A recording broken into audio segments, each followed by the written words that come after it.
Então, o que acontece? No Brasil, esses empréstimos eles serviram para sustentar economicamente o regime militar. Aqui você tinha um déficit muito grande nas transações correntes, né? O Brasil ele importava mais do que exportava, então para cobrir esse saldo, o Brasil adquiriu esses empréstimos, né? Então, como era barato, não tinha muito problema, né? Vamos pegar esses empréstimos. Grande parte desses empréstimos que foram feitos por empresas estatais, né? Então, essas empresas estatais, Petrobras, Vale do Rio Doce, eram empresas superavitárias, então elas não necessitavam desses empréstimos, não precisavam disso.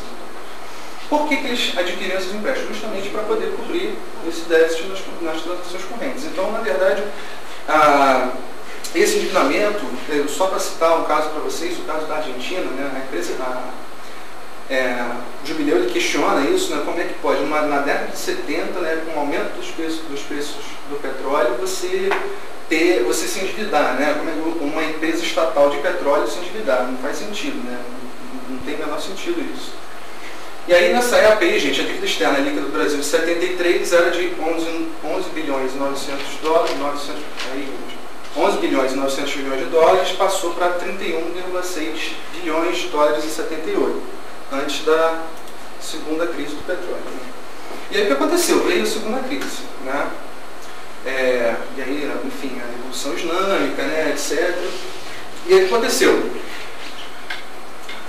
Os países centrais, eles tiveram o mesmo problema que eles tiveram antes, só que agora ficou mais difícil você reciclar esses petrodólares, porque aí houve uma outra razão que foi o aumento dos juros americanos, né?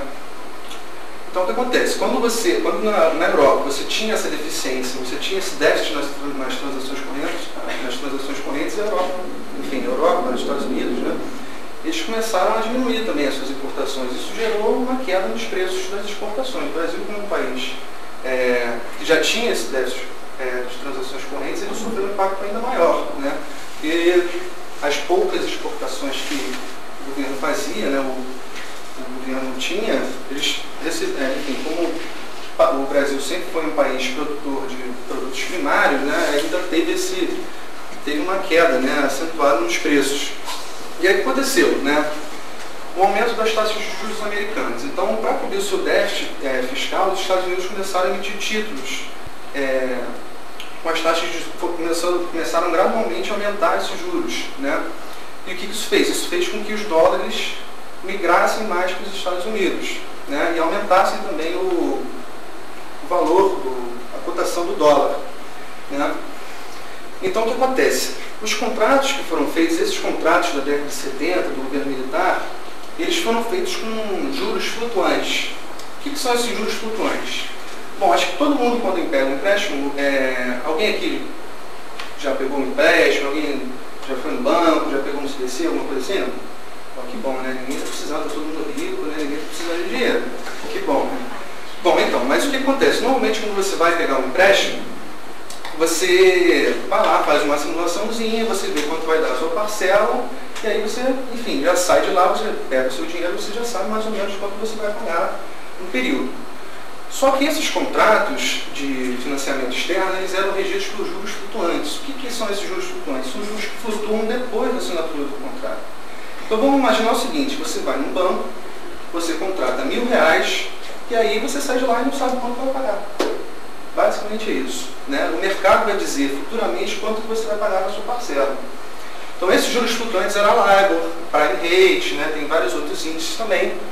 E o que acontece? Como os Estados Unidos aumentaram as suas taxas de juros, as nossas taxas de juros também aumentaram.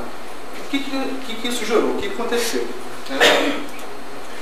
Aí só uma simulação para vocês do efeito dessa alta da taxa de juros na economia do país. Então, isso foi uma simulação feita pelo Banco Central, na época aí de 1988, foi 88 exatamente, que ele fez uma simulação. Caso esse aumento das taxas de juros não influenciassem os pagamentos dos empréstimos, né? Então, eles fizeram uma simulação baseada na média da taxa LIBOR, que foi de 1,49, e aí avaliaram que chegaram no final, ali no cantinho, que o efeito dessa alta da taxa de juros chegou em 86 a 24 bilhões 860 milhões de dólares que foram pagos a mais em função desse aumento, né?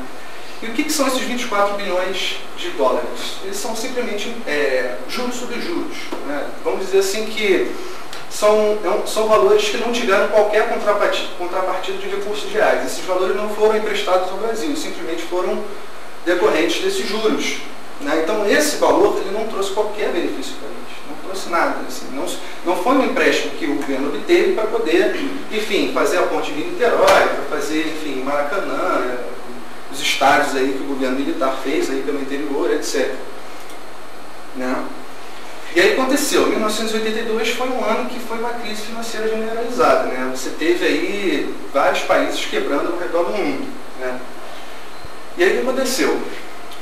O governo Figueiredo, ele negociou com os credores do Brasil, baseado nesse programa, que é o programa do setor externo, que eles tinham uma meta de reduzir o déficit que existia antes, né? Nessa época, acho que já não... até aqui, não sei se enfim, não importa, mas nessa época, nossa, o Brasil ainda estava passando pelo déficit nas transações correntes, né? E aí o que aconteceu? O governo Figueiredo elaborou esse plano, que era um programa para elevar o superávit comercial, né? E aí, pelo menos, equacionar um pouco essa questão das contas externas, né? E aí o que acontece? A programação era obter 6 bilhões de superávit comercial, né? Mas mesmo assim você ainda teria o déficit nas transações correntes aí na faixa de 6 bilhões, né? E a estimativa que existia era de que os pagamentos só de juros eram na faixa aí de 10 bilhões. Então assim, o que aconteceu? O Brasil, que antes recebia recursos do setor externo, ele passou a exportar a sua própria poupança. O Brasil passou a mandar dinheiro para o exterior, ele não estava mais recebendo, ele começou a tirar dos seus próprios recursos e mandar para o exterior, né? Isso seria a transferência líquida de recursos, né, ao exterior. Bom, e aí o que aconteceu? Em setembro de 82, ela teve um agravante, né? Porque além de se ter uma crise em cadeia no mundo inteiro, os governos dos países mais desenvolvidos simplesmente se negaram a aportar recursos no FMI, no Banco Mundial, etc. E enfim, o Fundo Monetário Internacional ele pode ter todos os problemas do mundo, mas nesses momentos ele poderia ser uma fonte de recursos para solucionar esse problema, né? Só que aconteceu, o governo americano disse, eu não vou botar um centavo no FMI, não vou aplicar nada. E aí você deixou o fundo sem recursos para poder socorrer para poder atenuar os efeitos dessa crise, né? E aí, nesse caso, a dívida externa nos países periféricos, ela chegou a 764 bilhões. Para pagar os juros, né, era uma faixa aí naquela de 10%, esses países eles deveriam gerar superávites comerciais de 77 bilhões. Bom, para os países da periferia capitalista gerarem superávites comerciais nesse montante, alguém teria que perder, alguém teria que ter um déficit comercial, né? E aí que foi o problema, né? O que aconteceu no Brasil, né?